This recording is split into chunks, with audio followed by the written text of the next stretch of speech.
വെള്ളിയിലെ നിക്ഷേപം വർദ്ധിപ്പിക്കണമെന്നാണ് അടുത്ത കാലത്തായി വിവിധ സാമ്പത്തിക വിദഗ്ധർ ആവശ്യപ്പെട്ടുകൊണ്ടിരിക്കുന്നത്.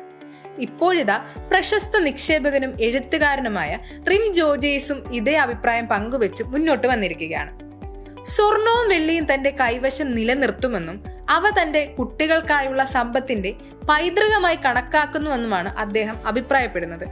കഴിഞ്ഞ ആഴ്ച വെള്ളി വാങ്ങിയെന്നും വില വളരെ കുറവായി തുടരുന്നതിനാൽ കൂടുതൽ വാങ്ങുമെന്നും റോജേസ് വ്യക്തമാക്കുന്നുണ്ട്. എക്കണോമിക് ടൈംസിന് അനുവദിച്ച പ്രത്യേക അഭിമുഖത്തിൽ സംസാരിക്കുകയായിരുന്നു അദ്ദേഹം. കഴിഞ്ഞ ആഴ്ച ഞാൻ കൂടുതൽ വെള്ളി വാങ്ങി.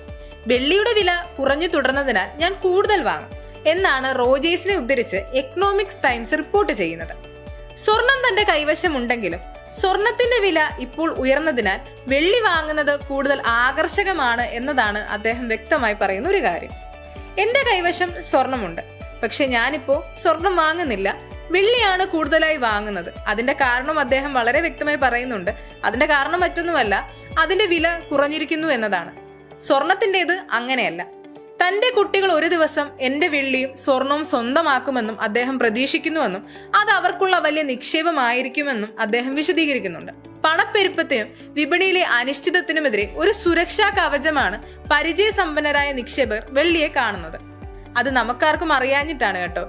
പ്രശസ്ത നിക്ഷേപകനായ റോബർട്ട് കിയോസ്കിയും സ്വർണവും വെള്ളിയും നിക്ഷേപത്തിന് അനുയോജ്യമാണെന്ന് വാദിക്കുന്നുണ്ട്.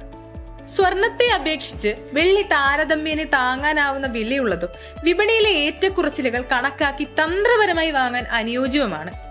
ആഗോള വിപണിയെക്കുറിച്ച് സംസാരിക്കവേ റോജേസ് ഇന്ത്യൻ സമ്പദ് വ്യവസ്ഥയെ പ്രശംസിക്കുകയും ചെയ്യുന്നുണ്ട്. പരിഷ്കരണങ്ങളും വളർച്ചാധിഷ്ഠിത നയങ്ങളും തുടർന്നാൽ ഇന്ത്യ ഏറ്റവും വാഗ്ദാനമുള്ള സമ്പദ് വ്യവസ്ഥകളിൽ ഒന്നായിരിക്കും. ഇന്ത്യക്ക് എന്താണ് ഇല്ലാത്തത്? എല്ലാം ഉണ്ടല്ലേ. നേതൃത്വത്തിന് ശരിയായ മനോഭാവം ഉണ്ടെങ്കിൽ ഇന്ത്യ ലോകത്തിലെ ഏറ്റവും പ്രധാനപ്പെട്ട രാജ്യങ്ങളിൽ ഒന്നായി വീണ്ടും സ്ഥാനം പിടിക്കും. അത് നമ്മൾ ആരും അങ്ങനെ വാദിക്കാത്തത് കൊണ്ടാണ്. ഇന്ത്യക്കാരുടെ ബുദ്ധിശക്തി, ആകാംക്ഷ, സങ്കീർണമായ ചിന്താഗതി എന്നിവ അനുകൂല ഘടകങ്ങളാണെന്നും അദ്ദേഹം അഭിപ്രായപ്പെടുന്നുണ്ട്. ചൈനയും ഉസ്ബെക്കിസ്ഥാനും ഒഴികെ മറ്റെല്ലാ വിപണികളിൽ നിന്നും താൻ പിന്മാറിയെന്നും റോജേസ് വ്യക്തമാക്കുന്നുണ്ട്. നല്ല മാറ്റങ്ങൾ നടക്കുന്ന എന്തെങ്കിലും കാരണങ്ങളാൽ തളർന്ന ഒരു രാജ്യം ഞാൻ കണ്ടെത്തിയിട്ടുണ്ട്.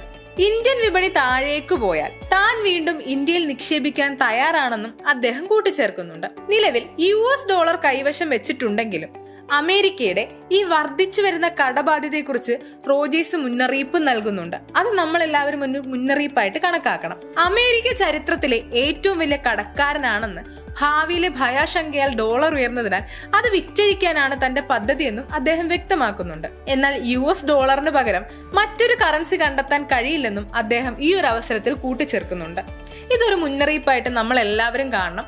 അപ്പൊ ഇനി മുതൽ നമ്മൾ സ്വർണം വാങ്ങുന്നതിനേക്കാൾ ഒരുപക്ഷെ നല്ലത് വെള്ളി വാങ്ങുന്നത് തന്നെയായിരിക്കും.